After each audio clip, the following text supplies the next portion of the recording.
From the CISO series, it's Cybersecurity Headlines. These are the cybersecurity headlines for Friday, June 12th, 2026. I'm Steve Prentice. Fortinet patches a new critical FortiSandbox flaw. Fortinet has released security updates to address several vulnerabilities affecting FortiSandbox, FortiOS, FortiProxy, and FortiPortal. The most severe issue, a CVE-numbered vulnerability with a CVSS score of 9.8, is an OS command injection flaw in FortiSandbox products, which could allow remote, unauthenticated attackers to send specially crafted HTTP requests and execute arbitrary commands on affected devices. GitHub to disable NPM install scripts by default to stop supply chain attacks. GitHub has announced what it describes as breaking changes coming to NPM version 12, one of which turns off install scripts by default to combat software supply chain threats. These changes are designed to deal with attack techniques that abuse the npm install command to trigger the execution of malicious code using npm lifecycle hooks. GitHub describes install time lifecycle scripts as the, quote, single largest code execution surface in the NPM ecosystem, end quote. The idea going forward is to require explicit user approval before code execution is initiated automatically during NPM install, as opposed to being trusted by default. Nottingham University announces data breach. The UK-based University of Nottingham has confirmed a cyber attack on its student record system, with the culprits identified as members of the Shiny Hunters crew. They allegedly made off with 40 gigabytes of data from the Russell Group institution. Shiny Hunters has claimed responsibility for the attack, which occurred on Tuesday, saying the data includes billing and payment records, credit card and payment details, student finance data, and campus portal exports belonging to current students and alumni. The gang also compromised the university's campuses in Malaysia and China. FBI seizes 13 websites allegedly used by China to recruit U.S. workers.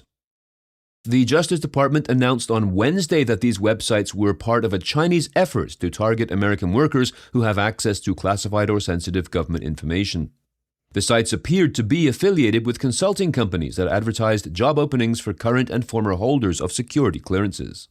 This follows on from an announcement from the Five Eyes Intelligence Sharing Alliance that we reported on Tuesday regarding an uptick in China-based recruitment scams. Huge thanks to our sponsor, Doppel. Cybercriminals don't respect your security silos. They use one connected attack chain to hit your brand externally, infiltrate your inbox, and manipulate your team. Stop playing whack-a-mole with fragmented tools. Doppel unifies digital risk protection, human risk management, and email security into one unified platform. One attack chain, 3 pillars of defense, 0 blind spots. Secure your enterprise relentlessly at Doppel.com. That is DOPPEL.com.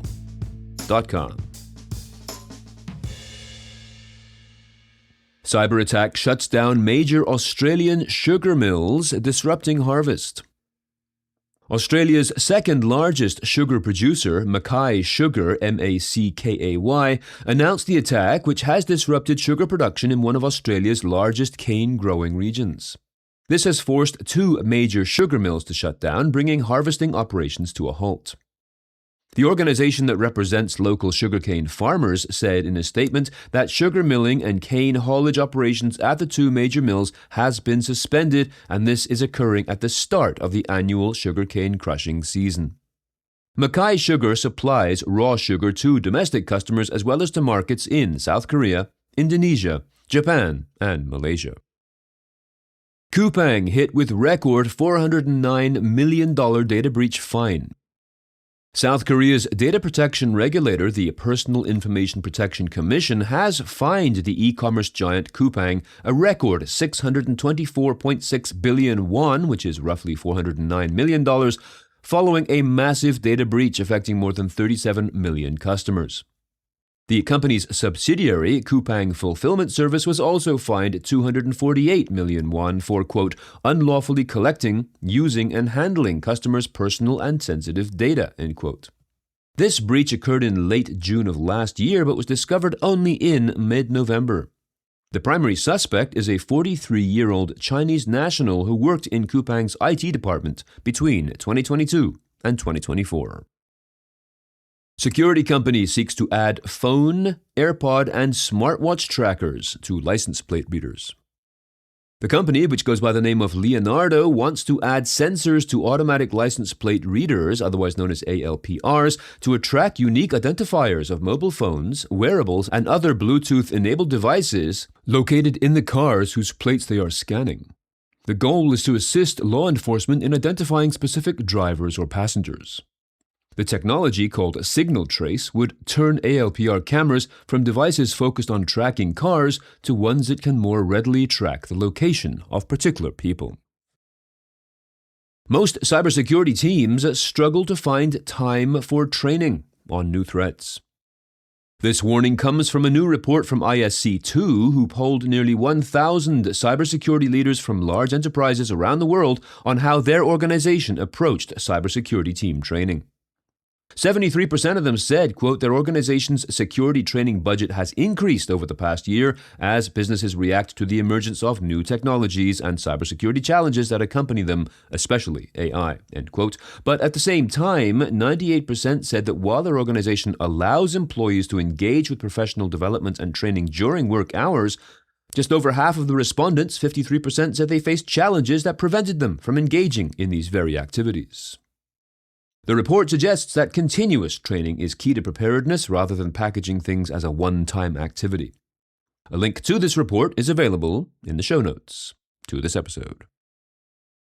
There's never a bad week to join us for our Department of No live stream.